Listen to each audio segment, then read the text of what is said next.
Piggy looked up miserably from the dawn-pale beach at the dark mountain. Are you sure? Really sure, I mean? I told you a dozen times now, said Ralph. We saw it. Do you think we're safe down here? How the hell should I know? Ralph jerked away from him and walked a few paces along the beach. Jack was kneeling and drawing a circular pattern in the sand with his forefinger. Piggy's voice came to them, hushed.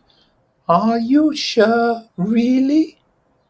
Go up and see, said Jack contemptuously. And good riddance. No fear. The beast had teeth, said Ralph, and big black eyes. He shuddered violently. Piggy took off his one round glass and polished the surface. What are we going to do? Ralph turned towards the platform.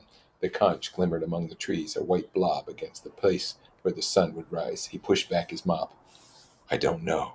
He remembered the panicked flight down the mountainside.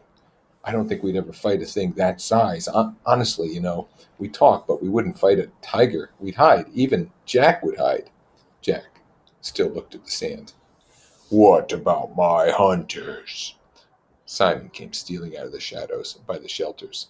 Ralph ignored Jack's question. He pointed to the touch of yellow above the sea.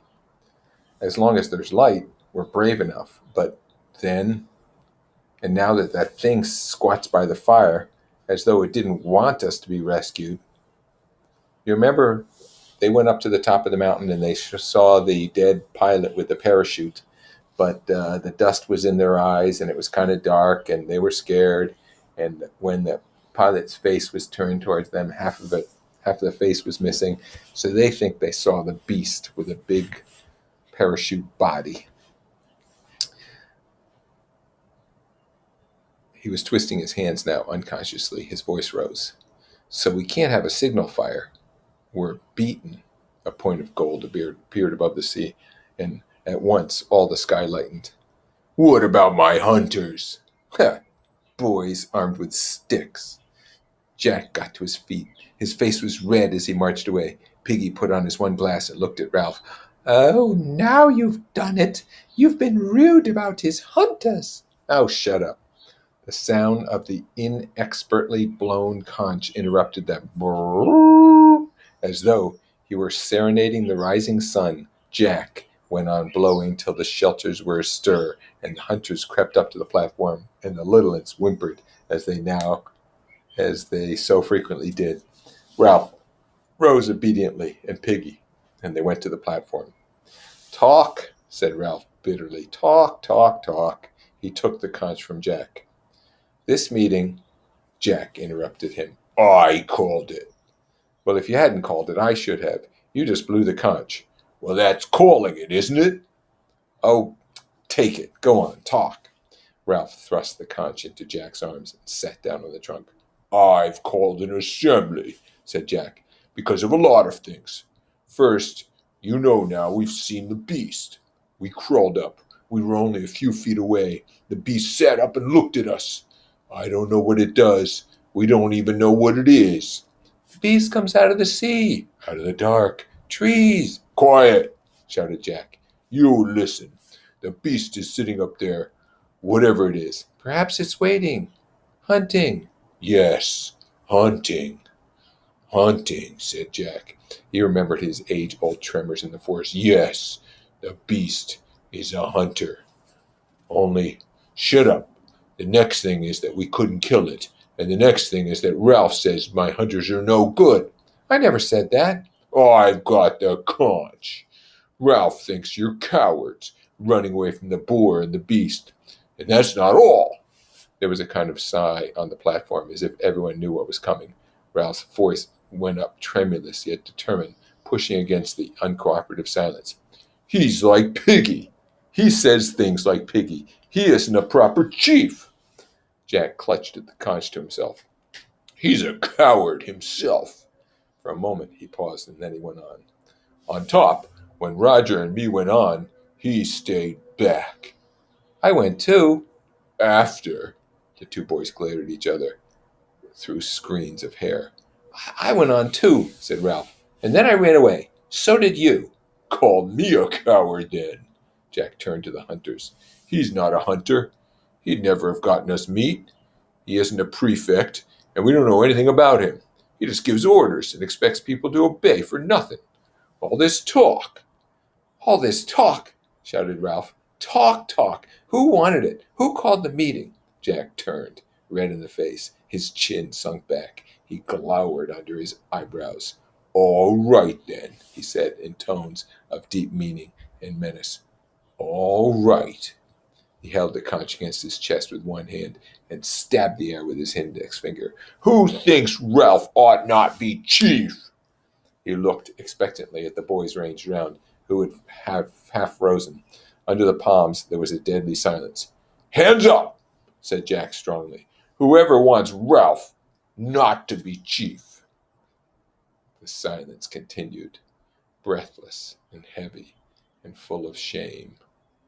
Slowly the red drained from Jack's cheeks and then came back with a painful rush. He licked his lips and he turned his head at an angle so that his gaze avoided the embarrassment of linking with another's eye. How many of you think? His voice tailed off. The hands that held the conch shook. He cleared his throat and spoke loudly. All right, then. He laid the conch with great care in the grass at his feet. The humiliating tears were running from the corner of each eye. I'm not going to play any longer. Not with you. Most of the boys were looking down now at the grass or at their feet. Jack cleared his throat again. I'm not going to be a part of Ralph's lot. He looked among the right-hand logs, numbering the hunters that had been acquired. I'm going out by myself. He can catch his own pigs. Anyone who wants to hunt when I do can come too. He blundered out of the triangle towards the drop of white sand. Jack! Jack turned and looked back at Ralph. For a moment he paused, and then he cried out in high-pitched enraged, No! He leapt down from the platform and ran along the beach, paying no heed to the steady fall of his tears until he dived into the forest. Ralph watched him. Piggy was indignant. Oh, wait a minute. Before Piggy talks, Jack has just made a coup for the leadership, and nobody voted for him. And so he goes running off by himself. Says he's not going to play with them anymore. But he's crying because he's humiliated. Okay, Piggy says, I've been talking, Ralph, and you just stood there like... Softly, looking at Piggy and not seeing him, Ralph spoke to himself. He'll come back.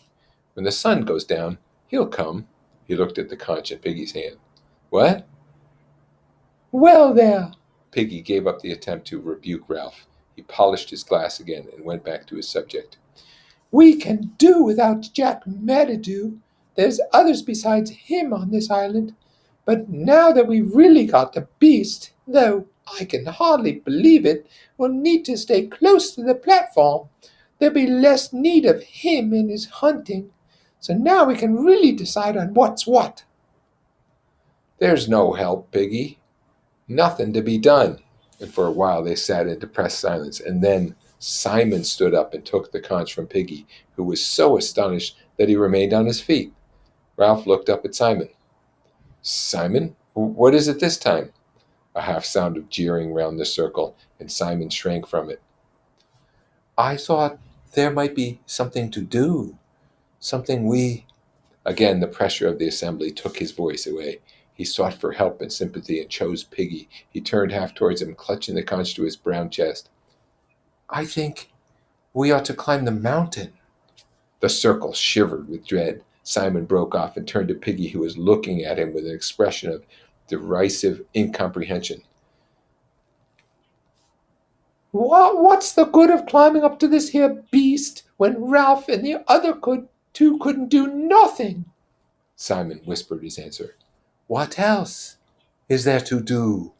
His speech made, he allowed Piggy to lift the conch out of his hands, and then he retired and sat as far away from the others as possible. Notice Piggy is always going back to organizing things and doing the next right thing. Jack is always going back to hunting and being, macho and manly. Ralph is trying to organize everything.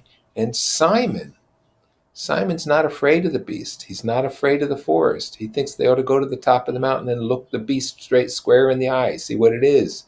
Simon seems to be not aggressive, but maybe more introspective, more spiritual. Okay. Piggy was speaking now with more assurance and with what, if the circumstances had not been so serious, the others would have recognized as pleasure. I said we could all do without a certain person, and now I say we got to decide on what can be done. And I think I could tell you what Ralph's going to say next. The most important thing on the island is the smoke, and you can't have no smoke without a fire. Ralph made a restless movement. No go, Piggy. We got no fire. That thing sits up there. We'll have to stay here. Ralph lifted the conch as though to add power to his next words. We've got no fire on the mountain, but what's wrong with a fire down here? A fire could be built on them rocks, on the sand even. We'd make smoke just the same. That's right. Smoke. By the bathing pool. The boys began to babble. Only Piggy could have the intellectual daring to suggest moving the fire from the mountain. So we'll have a fire down here, said Ralph. He looked about him. We can build it just here between the bathing pool and the platform. Of course, he broke off, frowning, thinking the thing out, unconsciously tugging at the stub of a nail with his teeth. Of course, the smoke won't show so much, not be seen so far away, but we needn't go near the others nodded in perfect comprehension. There would be no need to go near. We'll build the fire now. The greatest ideas are the simplest. Now there was something to be done. They worked with passion. Piggy was so full of delight in expanding liberty in Jack's departure, so full of pride in his contribution to the good of society, that he helped to fetch wood. The wood he fetched was close at hand, a fallen tree on the platform that he did not need for assembly. Yet to the others, the sanctity of the platform had protected even what was useless there. Then the twins realized that they would have a fire near them as a comfort in the night, and this set a few little uns dancing and clapping hands.